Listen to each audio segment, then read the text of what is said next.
تقييمات لاعبي الأهلي في مباراة الزمالك. محمد الشناوي 7/10. بسم الله ما شاء الله عليك يا شناوي، هو ده الشناوي اللي احنا عاوزينه. كوكا 8/10. طلع اخوان ألفنا من جيبك يا كوكا، عيب كده، ما ينفعش كده يا ابني. الراجل ضيف عندنا في مصر. ياسر إبراهيم 7/10.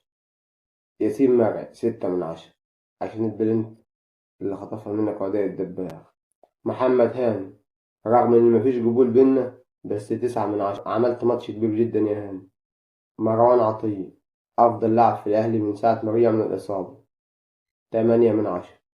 محمد علي بن قلبي 8/10. تريزيجيه 8/10. عندك أحسن من كده يا تريزيجيه؟ لو تبطل حتة الأنانية اللي فيك هتبقى مالكش حل يا تريزيجيه. لاعب كبير يا ابني والله. أشرف بن شرقي 8/10، عشان الكرة اللي أنقذها من قدام الجون دي.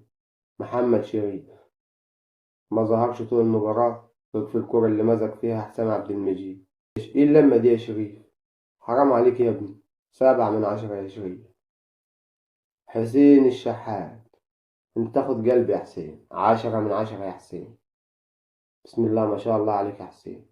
أول ما شفتك يا حسين نازل قلت إن انت اللي هتعملها يا حسين، وسبحان الله انت اللي عملتها يا حسين. لاعب كبير يا ابني والله، وبتظهر في المباريات الكبيرة. طول عمري بقول عليك لاعب كبير جدا.